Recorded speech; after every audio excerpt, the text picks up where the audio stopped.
Bundle multiple policies for savings of up to 45% on your Farmers Auto Insurance. It's like a buffet without the regret. Get a quote at farmers.com. We are farmers. Bum, bum, bum, bum, bum, bum. Not available in every state. Only available with select Farmers branded policies. Subject to terms and conditions. Underwritten by Farmers Trucker Fire Insurance Exchanges, Farmers New World Life Insurance Company, or affiliate. Holidays are here, and so is fashionable fitness. Gift yourself a Samsung Galaxy Z Flip 3 5G, a phone that folds in half to literally stand on its own. Pair it with the Galaxy Watch 4 for ultimate wellness and wow factor. Check health stats, flex personal records. Over 90 activities can be tracked, like biking, swimming, golfing, and more. Invest in yourself with tech made to crush goals. Holidays open up with Galaxy. Shop it all at Samsung.com. 5G connection and availability may vary. Check with carrier. Products sold separately.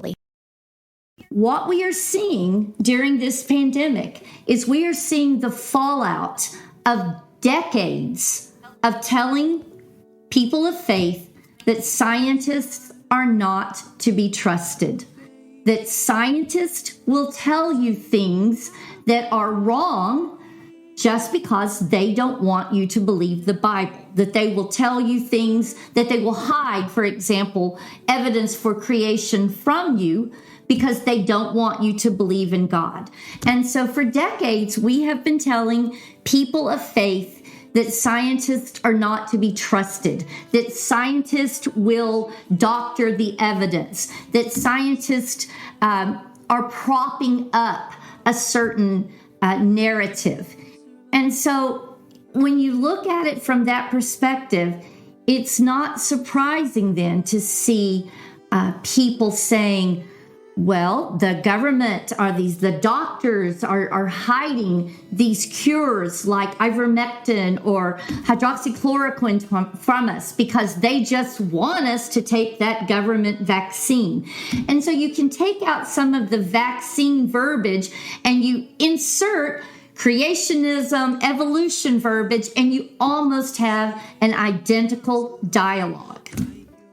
Because we've told Christians for decades, scientists are not to be believed. But exactly what you were saying, we will take our insulin if we have diabetes. We thank God for new cancer cures and new cancer treatments without acknowledging that the exact same science that gave us those new cancer treatments tell us that all life has common ancestry and that life on earth evolved.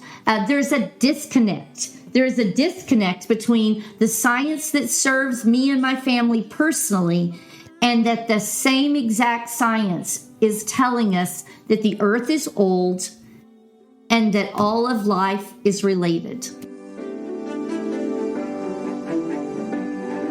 So take a breath.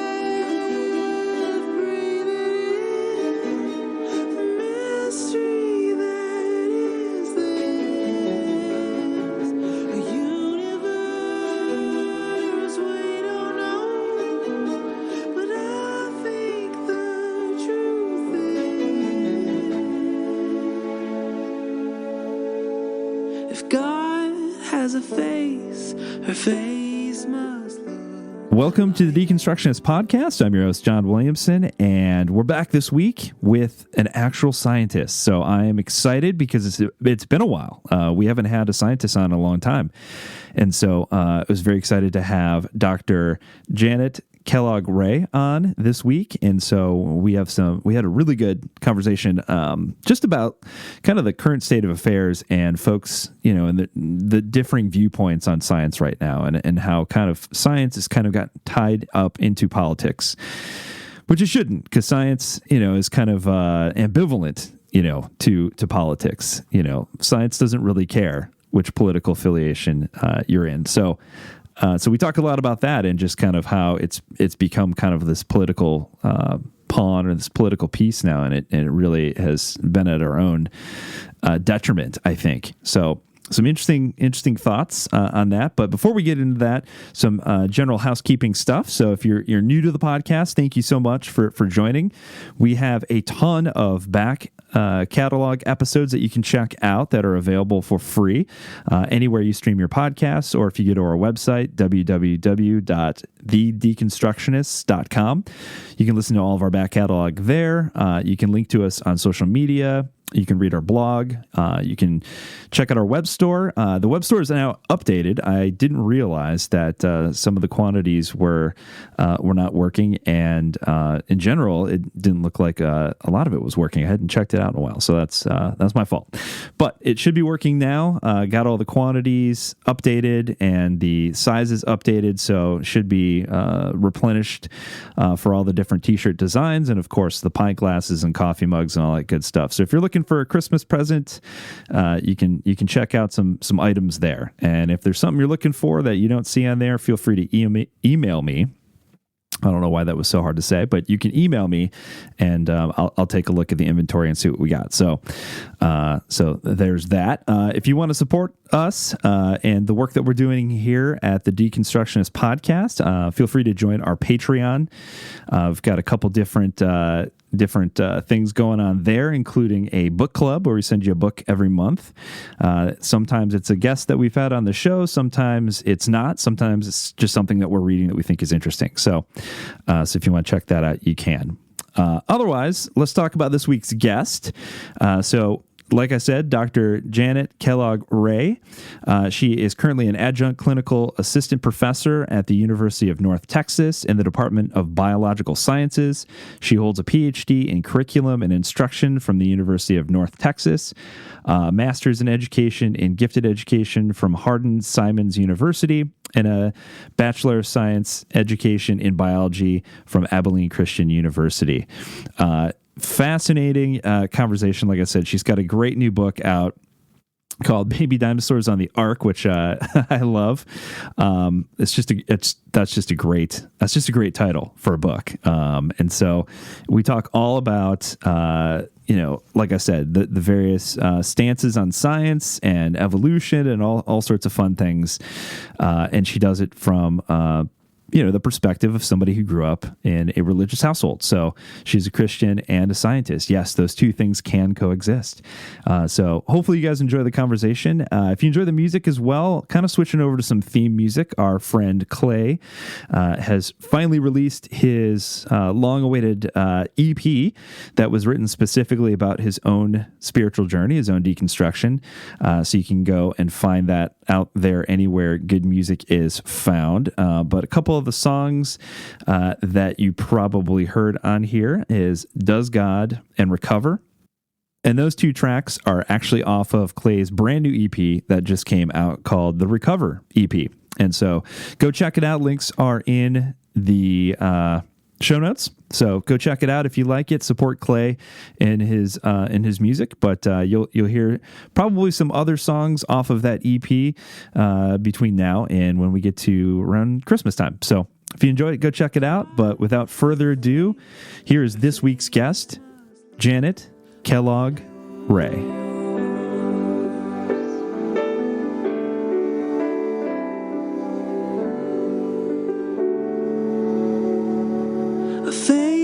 Like a Tina, an Ahmed or Mildred, or Russ and his husband, Gus and their children, face like a Kim, a Ted or... All right, very excited to introduce this week's guest. It's been a while since I've had somebody on to talk about science, so welcome to the podcast, Janet Kellogg Ray. Thank you so much for being here.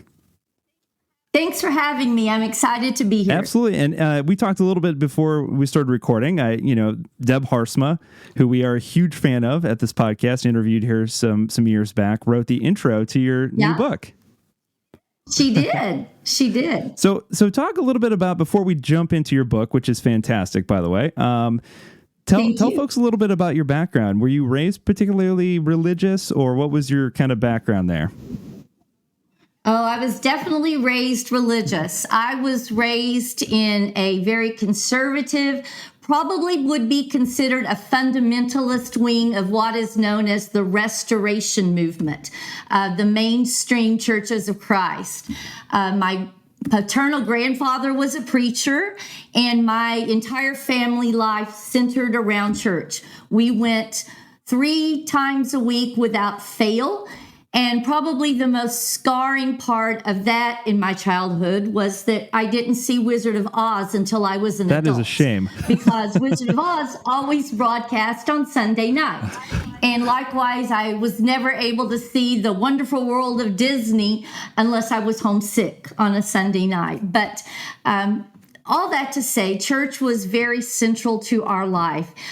We took the Bible literally. The motto of our particular tribe was, we speak where the Bible speaks and we're silent where the Bible is silent.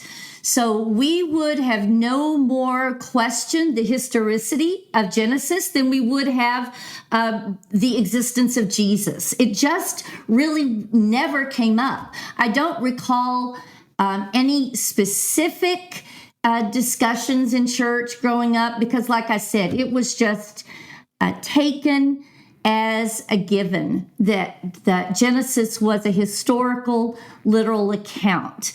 And so that was my growing up. That was my background, probably until I got in middle school, in junior high, and took my very first in-depth science class. I talk about that a little bit in a book because my dad made me. And I'm forever grateful to my dad for that because it changed the trajectory of my life.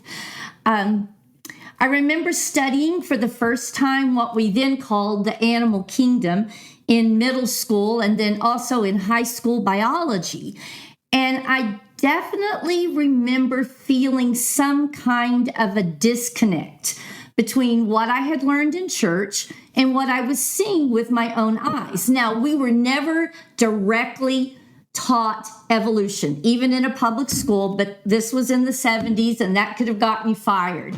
But I remember specifically thinking about some of the less complex animals and just being amazed that they had some of the same organs, some of the same systems that I saw in the more familiar mammals. And I remember thinking, these animals look like they are just different takes on the same pattern. And that something about just special creation where every single organism was created specially and individually, I just remember kind of having that as a vague question. But again, not really having any of the vocabulary to voice those questions. It kind of just got put on the back burner. But I loved biology, and I took that love of biology to university. I ended up getting a biology undergrad degree with my secondary teaching credentials, and I went to a Christian university. I got a wonderful biology education there. I actually taught labs for them. Again, these animal labs, I loved that survey of the animal kingdom. But we conveniently ignored evolution. The professors would say, here it is in the textbook, you need to know it, and that was about it. And so that was about the extent of my education in as far as questioning. And I remember taking some of those questions and kind of having the thought process of, well, if I kind of close one eye and squint a little bit, can I make those days of creation fit the fossil record? And it was a bit scary to me to kind of go beyond that in my thinking processes. I was really good about putting them on the back burner. And then about probably 10 years after I graduated from undergrad, the biology department at my alma mater was just thrown into turmoil. 2 of our favorite professors, and one in particular who I taught labs for, became the target of, at that time, a well-known young earth creationist apologist. And using the power of the alumni, went after these professors and ruined their careers. And that was just devastating to those of us who had these professors. And that was probably my motivation for the first time as a young adult to really start looking into the science that I had never been specifically instructed in, the science of origins, the science of the age of the earth. It's always, the argument has always kind of struck me as a strange hill to die on too. You know, like this idea that no, God created the earth in 6 days. No, God created the earth in 6 million years, whatever. It's who, you know, I always thought like, who cares, you know, like how God did it. And so it always kind of struck me as a strange argument because we kind of view the Bible as sort of this cookbook. You know, like it's telling us how things were made when it doesn't seem to me that the Bible is ever designed in such a way to answer those types of questions. You know, I've thought a lot about that, and I don't think this is simplifying things, but I really think it's not the science. I don't think that the science, when it comes right down to it, is the problem.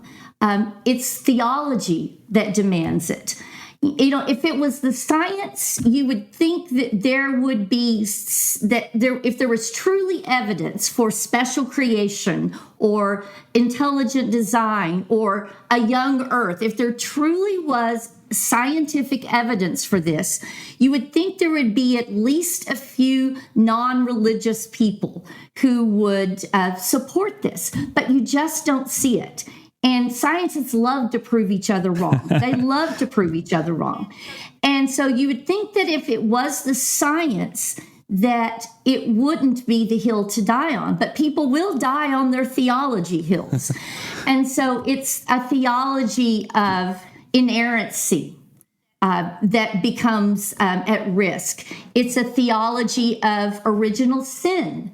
And was there death before the fall? And even to the point of God's sovereignty. Is God actually sovereign if there's anything that's left up to chance or randomness as it's seen? And so I really think that when it comes down to it, it's not the science. It's not the science that people are willing to die on that hill, but they are willing to die on their theology.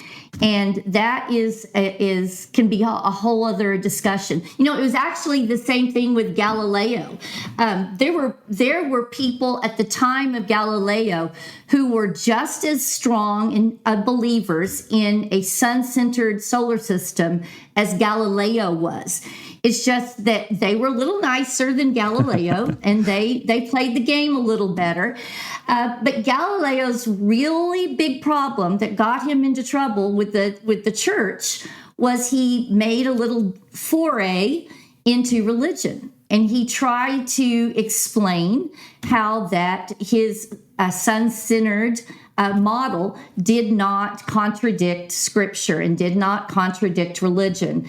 And then he stepped into theology, and it became the biggest deal that Galileo was saying that if the earth is no longer the center of the solar system, then man is no longer the center of God's attention and the apple of God's eye. And if that's no longer true, then all of Christianity crumbles to the ground. And so that's actually what brought Galileo up before the Inquisition. It wasn't the science, because there were several others that were within the rule of the church who were saying the same thing, but they were not brought up on trial. That's interesting. One of the things you mentioned too that I think is a key component of this is this conversation that my dad and I get into all the time. My dad's been a pastor for 30-something odd years, and he's fully on board with science, by the way, to be clear. But one of the things we talk about is this term inerrancy that gets thrown around quite a lot, especially in Western Christianity, and all the issues that kind of stem from this kind of view of the Bible, this idea that the Bible kind of fell out of the sky, written by God himself, fully formed, right. Which, it, first and foremost, is ignoring an insane amount of historical evidence that we have that shows how the Bible came to be. But, that's another conversation entirely. But talk a little bit about the history of that. Specifically, I think of the Scopes monkey trial and all these things where there was, we can point in history. There was a specific time in history where the church or at least a thread of the church kind of took a stand specifically against science then and there. And it's all based on this idea that the Bible is infallible, inerrant, without error, and all this sort of stuff that requires, in my opinion, an insane amount of mental gymnastics to sustain. Well, interestingly, at the time of the Scopes monkey trial, it wasn't as politicized or as publicized a deal as it was after the Scopes monkey trial. And the Scopes monkey trial, interestingly, was not about teaching evolution. The Scopes monkey trial was specifically about the violation of the Butler Act, which talked about teaching that man evolved from a lower, I can't recall the exact vocabulary, a lower form of life. And so that was what got Scopes in trouble. And you may be familiar with this or not, but the whole Scopes trial was a setup. They looked for someone to use as a test case, and this poor little high school teacher volunteered that he would be the sacrificial lamb to study this in court. And so, of course, as it goes, Scope lost. It was overturned later on a technicality, but what happened following Scopes was attention was brought to evolution because at the time, not a whole lot of people had high school educations, prior to the 20s. And so probably not a lot of people had studied high school biology, which was what Scopes was teaching. And so from that trial on, evolution became synonymous with atheism. Because in that trial, the Civil Liberties Union, the people that were trying to defend Scopes, and those who were trying to convict Scopes, made it about religion, made it about God. And in that day, even if you weren't a highly religious person, you would probably consider yourself a believer in God. And so following that Scopes trial, evolution became synonymous with atheism. And I think we just kind of went downhill from there. But, as far as understanding what the Bible has to say in its ancient context and how that has been misconstrued to demonstrate, to prove text creationism. One of the scriptures that is burnt in my hard drive, in the King James Version, of course, if you're someone of my age, is a scripture that talks about, study to show thyself approved to God, rightly dividing the word of truth. Well, that is King James Version, but more modern versions will say something along the lines of correctly explaining the word of truth. It doesn't have quite the same ring to it, but I think it's much more instructive to us to correctly explain what the scriptures, especially those scriptures that deal with origins, are saying to us. And like you said before, the Bible didn't fall out of the sky made of whole cloth. It didn't come down to us bound and with our name on the front of it. But the Bible came to us as a collection of many different genres written over thousands of years, multiple cultures, multiple historical backgrounds. And just even simplistically, there is a world of difference between a document that was written in an ancient Near Eastern setting and even a first century document that comes out of a Greco-Roman time. And so we know intuitively we don't read some of the Old Testament books the same way that we read the letters of Paul, for example. And we are generally okay in our sermons and in our Bible study to talk about the Roman and the Greek background of some of the New Testament letters and some of the culture and how some of the things influenced the way Paul wrote what he did write, or the way people reacted to Jesus in his life. We seem to be a little more comfortable with that than talking about the ancient Near Eastern origins of Genesis and what is going on there. And so I think, just as a rule of thumb, it might be important for us to remember that we cannot expect Genesis to be true in the same way that we expect a 21st century document to be true. That Genesis can be truth without being true, historically accurate, true, as we expect a document to be in a court of law, for example, in the 21st century.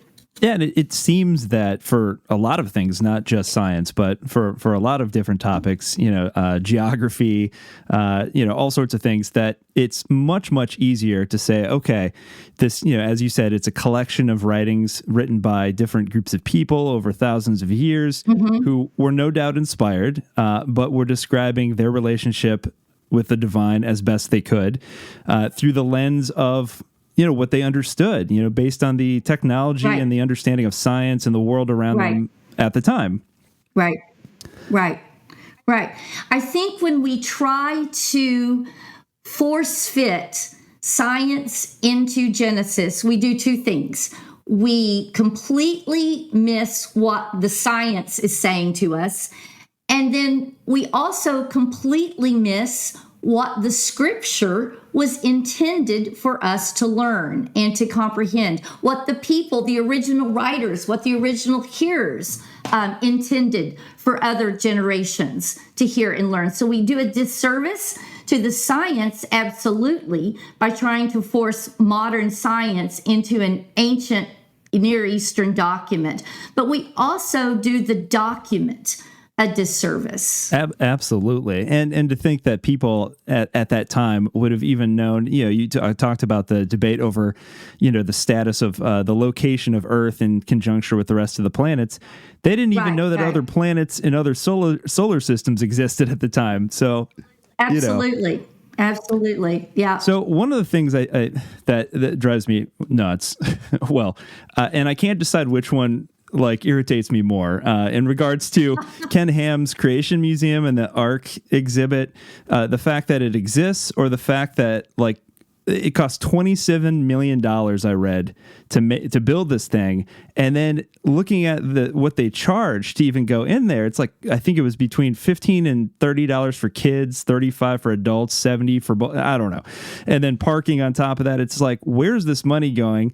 And could you not have used all those millions of dollars to feed maybe the homeless or something, as opposed to kind of perpetuating this argument, that we're still having in the 21st century, which is beyond me at this point. But so how do we begin to approach people who, the types of folks who are visiting the museum and believe this idea that the Earth was created in 6 days and, all this sort of thing? How do we begin to approach them and say, no, science and religion are not diametrically opposed. They are, in fact, beautiful dance partners, I think. It's interesting. When I thought about writing this book, and the thought was haunting me in the back of my head, is there really a need for this book? I know this is a passion for myself, but is it really needed in the wider world? And I began to realize that in my bubble, I teach in a biology department. My close friends that I am with most often, they're used to my little mini lectures at the lunch table or at the dinner table. But then summer hit and everybody starts traveling again after the COVID. And before you know it, my Facebook feeds, my social media feeds were just filled with people that I've known in real life that I love and cherish, going on trips to the Creation Museum and to the Ark experience. And I began to realize as I would scroll through the literally hundreds of likes from on these posts by many different people from all different phases of my life, that maybe I was in a bubble and that maybe there was a lot more out there and then I realized. And again, I think it comes down to the theology. It's not, people are not visiting the ark experience to necessarily see how Noah built the ark and how he got all those baby dinosaurs on there. But they're visiting the ark as a affirmation that the Genesis account was true. And if Ken Ham could build this ark and show how it could all be done, that's not as important as an affirmation of the whole story of Noah. And so I wrote this book. I thought about this book because I wanted to focus on non-scientists. And I wanted to focus on people who may, for example, be in a science field, but had never studied evolution in depth like I hadn't. For example, one of the comments that I saw just a few months ago on the ARC experience on a social media page was from a medical doctor, a highly skilled, wonderful medical doctor. I actually know two highly skilled, wonderful medical doctors who are both young earth creationists. They have just obviously never studied it in depth. My husband is a medical doctor, and he was on the same journey as I was, as we were trying to educate ourselves about evolution. And, you know, he will tell you that in medical school, you're so concerned with the vast amounts of knowledge that you have to consume and the technology that you have to consume. You're not dealing with the theoretical at that point. So I wanted to write this book for people that did not have the vocabulary, the background, like I didn't, to even ask the questions. Sometimes you can't even ask a question if you don't have the vocabulary to start with it. But I began to realize that these people that are spending the millions of dollars, as you said, at the Ark Encounter and at the Creation Museum, these people may not be our research scientists, but these people are our teachers, and they're our pastors, and they're our school board members, and they are our politicians and our policymakers. And these people are called upon all the time to make decisions for our communities about school curriculums. I live in Texas. About every so many years, 4 or 5 years, it comes up before our state school boards about whether or not we should teach the strengths and weaknesses of science theories. The evolution isn't mentioned specifically these days, but we're not talking about teaching the strengths and weaknesses of gravitational theory. Evolution is the theory that's always in the target. So, yeah, it frustrates me to see the amount of traffic that these venues get. But at the same time, it brings me back to home, brings me back to earth to say that, you know, the statistics that say 40% of Americans do not accept evolution is reality. And where I live in Texas, it's more like close to 50% of people who consider themselves highly religious. It's close to 50% who reject the science of origins and age of the earth and those kinds of things. That's remarkable. And I mean, there's certainly a parallel with what we're seeing today with, you know, this kind of battle between folks who are like, science is good, vaccines are good, and folks who are like, nope, like, I don't believe it. But there seems to be this very selective belief in science, right? Like the same people who are like, I refuse to believe that these vaccines will, you know, are safe and effective, are the same people who will surely take their diabetes medication at the end of the day, Right.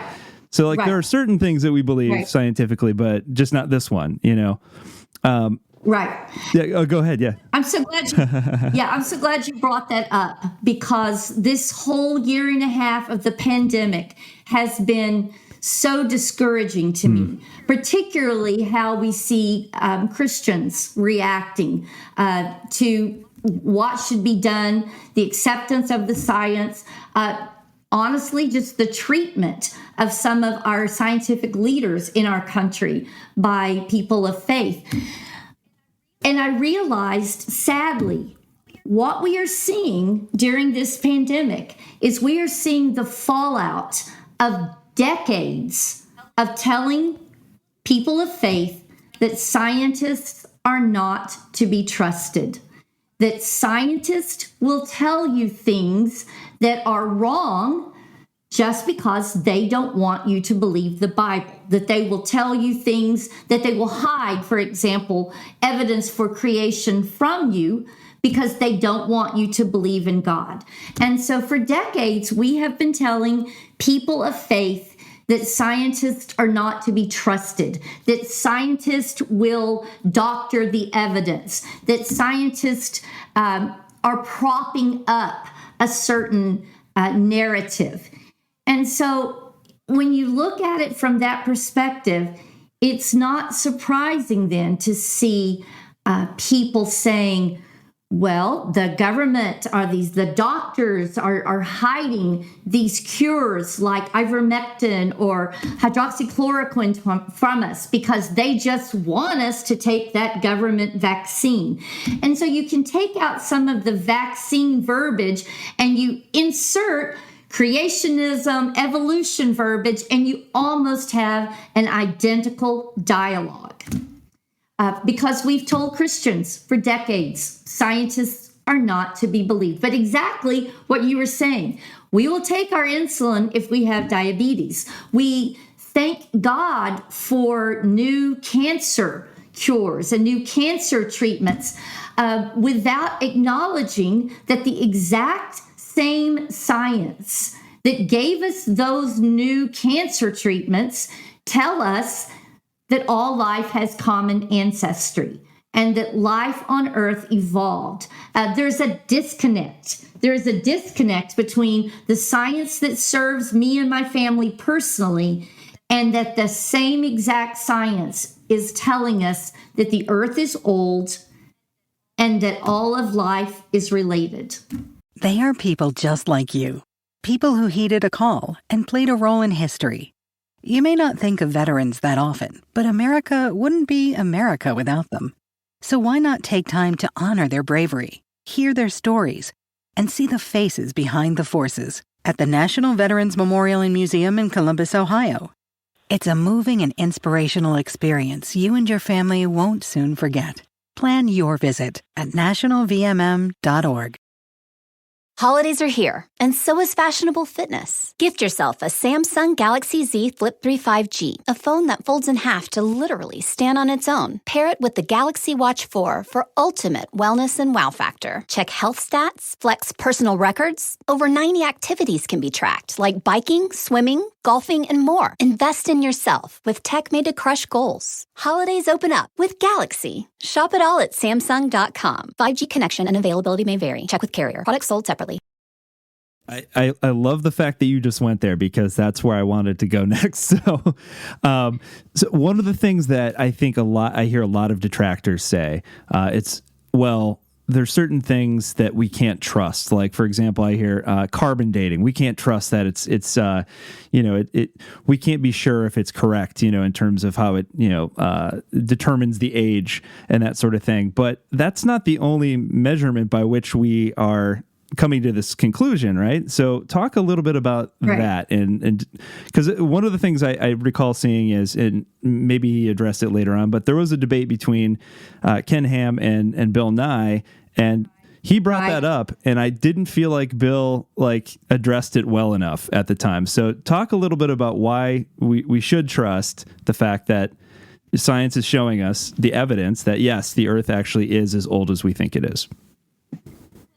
Well, First of all, I would say I'm not an expert by any means on the physics of dating, but I do know enough to state this, and that is, again, the procedures that we use to date rocks to a very, very ancient age are not used just for dating the Earth.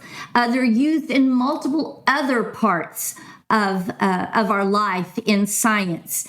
And it can't be true in one instance and not true when it comes to dating the Earth.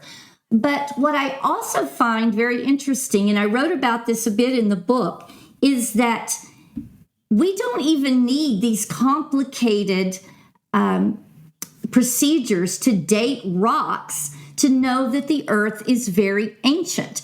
Even a school child knows that we can date the age of a tree by counting the rings in the tree, to count the rings of the tree. And we have trees that we have on Earth today that we can count the rings, and we get up close to 10,000 years. So there are trees on our planet that are 10,000 years old. So we've already gone past that 6,000 year deadline, and we're pushing up against the 10,000, which some young Earth creationists will allow for 10,000 years of Earth history. But then we can look at things like lake beds. And lake beds are examples of what each season was like surrounding that lake. And so we can look at, there's a particular lake in Japan that is in a place that it's very calm, very still. There hasn't been a lot of glacial activity. And so the deposits that are laid down with every year can be counted in the lake bed of this particular Japanese lake. Each year will have slightly different pollens or particulates in the air. And using that, we can go up again until tens of thousands of years of lake bed deposits. And then if we start going into ice cores, snowfall, we see something that's very similar to lake deposits in that the pollens in the air, the particulates in the air, the different kind of dusts vary from year to year. So snowfalls are going to be different from year to year. And taking ice cores, we can easily get up to 800,000 years of history on Earth. And so without even using things that are harder to understand, like carbon dating, we already know just by using our eyes, we can count things and see that the Earth is far more ancient than 6 to 10,000 years old. But again, when you start dating rocks and we find that the Earth is that, close to 5 billion year old age there, these are not techniques that are unique to aging the Earth. They're used in geology. They are used in mining. They're used in oil and gas industry. And so that is actually something that I think has not been considered by a lot of people who want to hold to this 6 to 10,000 year old Earth, is that we accept this technology when it tells us one thing, but we reject the exact same technology when it tells us something about origins or the age of the Earth. Catherine Hayhoe would be so happy to hear you say that. I love her. She's so great. I need to have her back on to talk about her newest work. But yeah, so it is really interesting, like these certain things that folks who don't believe the science seem to lean on. And one of the other things, and I think it was chapter 3 or 4 that you talk about, is just the way that we use the term theory, because they like to say, well, it's just a theory. That means that there's no stability there, that it's shaky. It's maybe an opinion kind of thing. Talk about why that's not quite the way we use it in the world of science. Right. I began every semester when I teach talking about a philosophy of science. And one of the things that I always talk about on the first day of every semester is what a scientist means when a scientist uses the term theory. Now, theory is something that's used in our common vernacular, and that would be like me saying that my Dallas Cowboys are going to win it all this year. I know the Cowboys. My theory is the Cowboys have got what it takes. Well, in that particular use of the term theory is more like a best guess, and maybe not even a best guess, but maybe a hopeful guess. But when scientists use the term theory, they're using the theory in a way to describe something that they are most certain about. And when you hear people arguing against evolution because it is only a theory or just a theory, and you hear verbiage like, well, science is just a theory, it's not a fact, or science is, or evolution is just a theory, it's not a law. Well, in reality, laws and facts rank higher. If you were going to make a hierarchy of science terms, laws and facts would rank below a theory, because it is theories that make sense of laws and facts. It is theories that make sense of what we observe in any scientific field. Now, does this mean that theories will never change, that they may be that they can never be tweaked in any way? Well, absolutely not. I give the example of germ theory. Do we absolutely know everything there is to be known about disease and germs and pathogens? No, we don't. We will learn more about germ theory. But what we aren't going to do is go back to reading people's horoscopes or bleeding them or looking at their stars to see why they're sick. We're not going to go back to saying it's bad air that is making people sick. As we use the germ theory, as we research new treatments, new pharmaceuticals for new diseases, we are going to start with the foundation of germ theory. A scientist who's researching a new treatment for COVID isn't going to go back and say, well, you know, we need to start and look at the humors. Are their humors out of order? Do we need to look at their blood, at their phlegm? Do we need to look at all of these medieval things? No.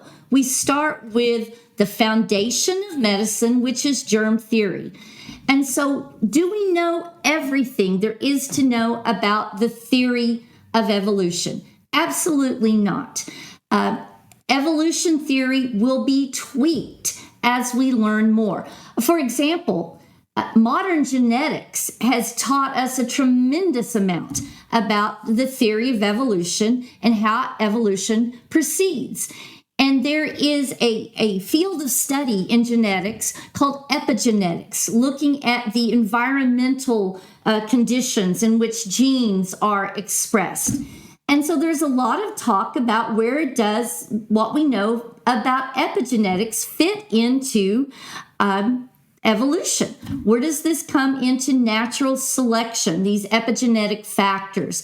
And so while the theory may be tweaked as we learn more, the theory of evolution is not going to fall when it comes to the basic principles of what the theory says.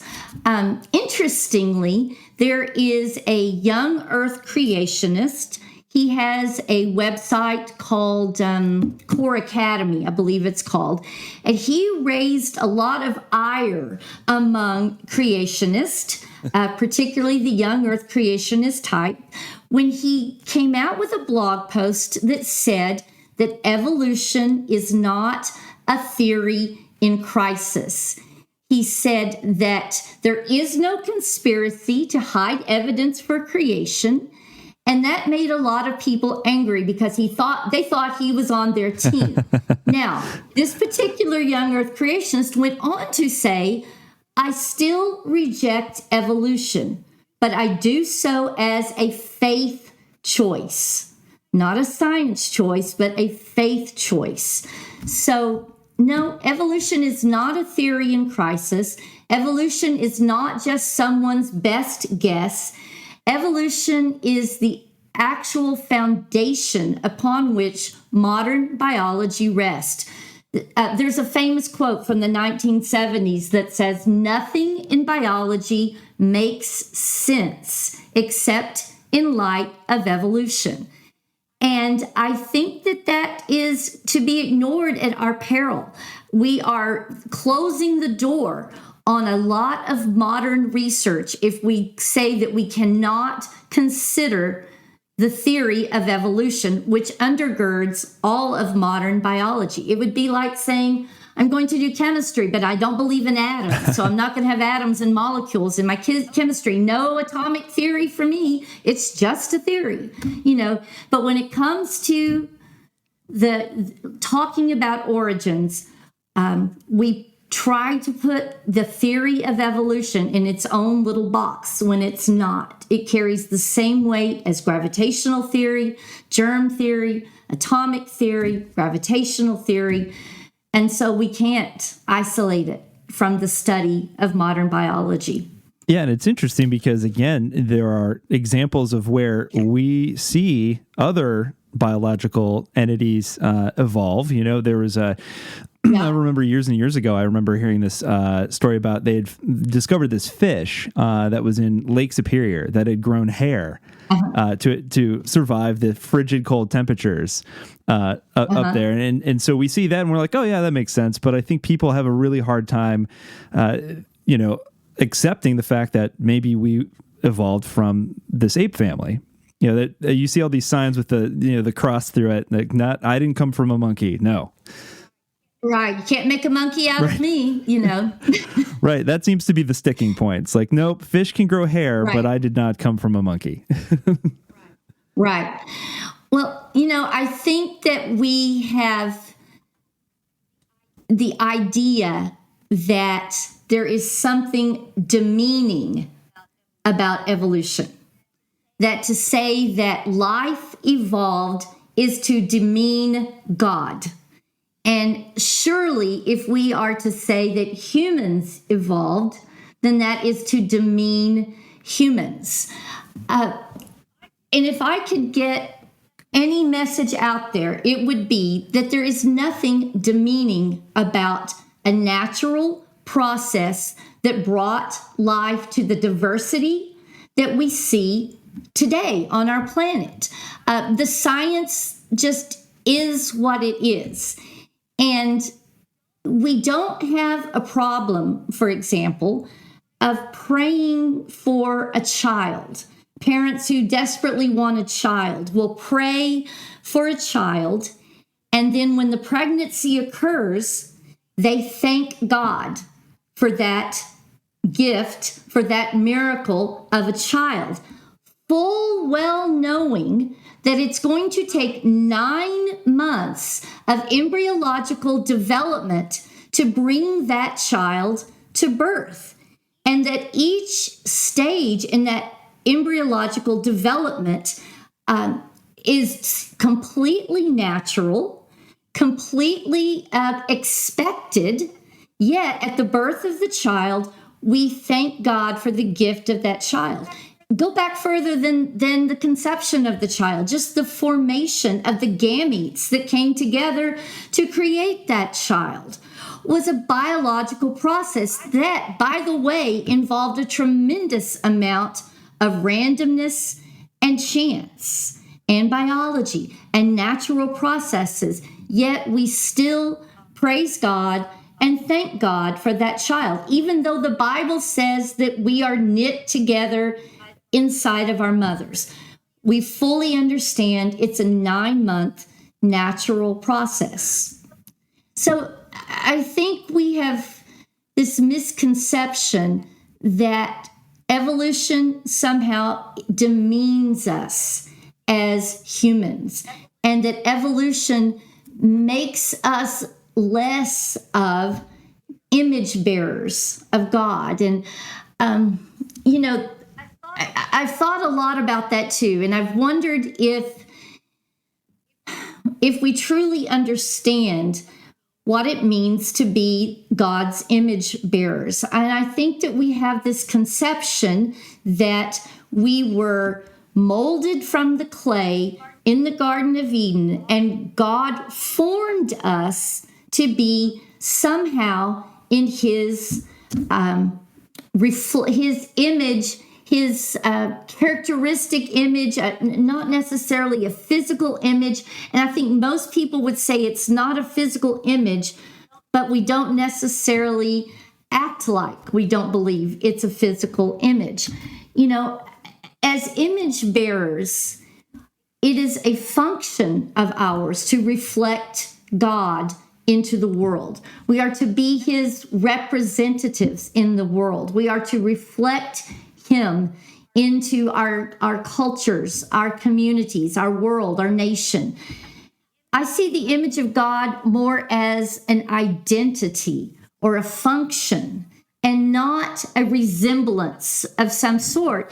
And so I don't mean this to sound too crass, but does it really matter if we evolve to have 5 fingers or 8 fingers if we are reflecting the image of God into the world? And for that matter, does it really matter if we evolve to walk on 4 limbs or 2, if we are fulfilling that function of reflecting God into the world? And I think that idea of evolution somehow demeaning humans or somehow demeaning God has thrown up a huge barrier into acceptance of the idea that the life on our planet could have evolved through natural processes. Yeah, I completely agree with what you just said. I think it always comes down to this fact that Christians love to be unique. We love to be special, you know, and Yes. God forbid we find out that, maybe perhaps we stole some of our mythology from other religions or other societies that predate us, you know, because we want to know that, nope, that's unique to us. And by saying that, perhaps it, you know, the fully realized human being that we see before us now took millions of years and adapted and evolved. Right. Is just to say that we aren't as unique as we thought. Right. And like I mentioned before, that's really what got Galileo in trouble, was to suggest that humans weren't the center of it all for God. And I think a lot of people feel that way, that if we were not the crowning achievement of God, made in his image and his resemblance, then we are meaningless. And, you know, Jesus is meaningless and God is meaningless. Everything is lost if we can explain our physical existence through natural procedures, through natural causes. And it's this idea that in some way that God stopped creating, you know, and I can look out a telescope and I love the pictures of the Hubble brings back, and I'm very excited about this new telescope that's going out into space soon. But I look at images that we bring back via science, and I say, my gosh, God is continuing to create every second of every day of every year, you know, and it's just infinite, and it's beautiful. It's like a glimpse into God's art studio in a way. Right. Yeah, and I've heard it put something like this, that evolution is elegant. It's an elegant process in that it is a creation that continues to create, and it's a self-perpetuating process. And then in that way, it's a very elegant process. That's beautiful. And human beings continue to create on God's behalf. You know, and I think it's, as you say, it perpetuates. Right. I think that's a beautiful idea. Mm-hmm. Well, I know we're running short on time, but I want to give you an opportunity to say one last thing about the book and kind of your hopes for the book. And so what is kind of your mission, if you have one for this book? Well, I mentioned before that this book is geared toward the non-scientist or someone who hasn't studied origins in depth. Unfortunately, people who reject evolution have gained the majority of what they think they know about evolution from anti-evolution apologists. And so if everything you know about evolution comes from someone who is anti-evolution, are you truly getting a valid picture of what the science says? And so one of my goals in writing this book was to present myself as someone who was 100% and completely on Team Jesus, that I am a person of faith and I would not leave that behind. But I accept the science of evolution. I accept the science evidence for the age of the earth. Now let's talk about it. Interestingly, one of the biology professors at my old alma mater, which, by the way, I'm glad to say, from day one, they present evolution as the undergirding principle of all biology. Literally from day one, he shared some of their majors materials with me. And he said that when he is in conversation with his colleagues that teach at secular universities, he finds that Christian students trust him so much more when it comes to teaching and learning about evolution than do Christian students in secular universities. Because these Christian students are sent off to secular universities being told that your science, be careful if you're going to major in biology, be careful, because these professors are there to destroy your faith. So these Christian students at secular universities go into their classes already with their guards up, that what these professors are going to tell them is going to destroy their faith and lead them into atheism.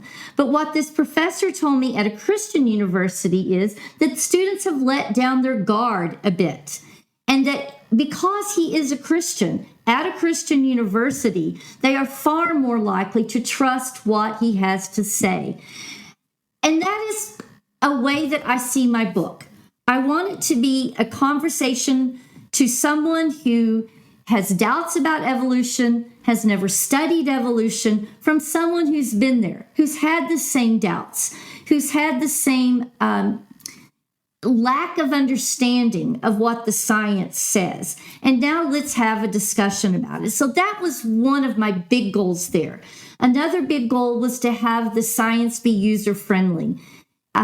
Some of the books that explain evolution, secular books, even some written from a Christian perspective, very quickly can get into graduate level science.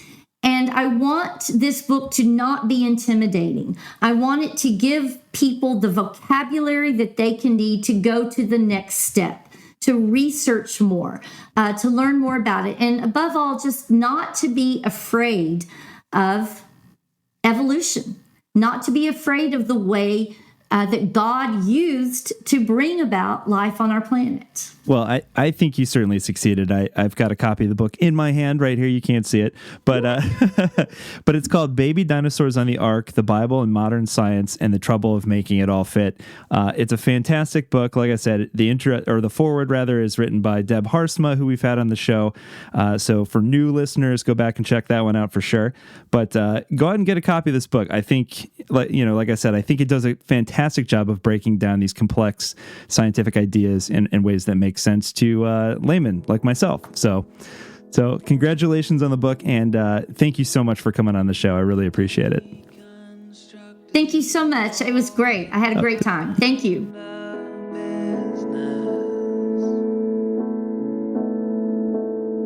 Where the company line was the only way to get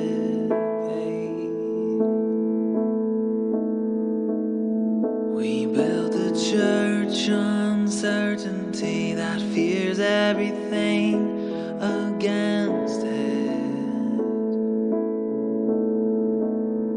where the refugee suffers and the white man has it made. I won't do it anymore. It's taken me too long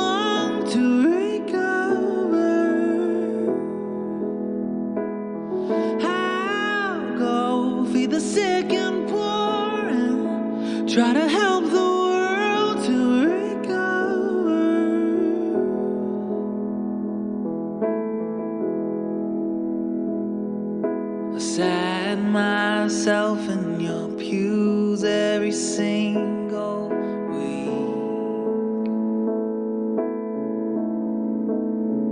And I gave you my money so that you would tell me what to think. And I learned from a book that you had taken the heart out of.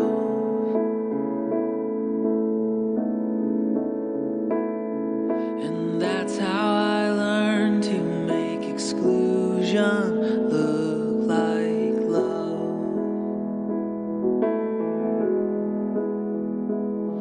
I won't do it anymore. It's taking me too long to recover. I'll go feed the sick and poor and try to help the world to recover.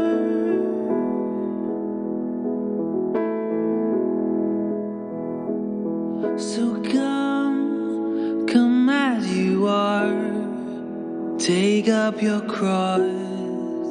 Use it to build a wall and reach across the aisle and fire your guns so you can keep them and love how you want. If we approve, and you'll be undefiled. So come, accept our gift, salvation from sinners. I won't do it anymore. It's taken me too long to recover. I go feed the sick and poor and try to help the world to recover. I won't do it anymore. It's taken me too long to recover. I'll go feed the sick and poor and try to help the world to recover.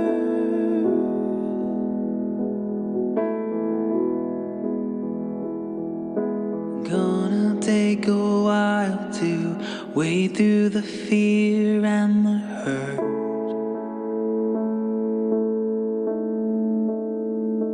But I think there's a way for us to love and heal the world.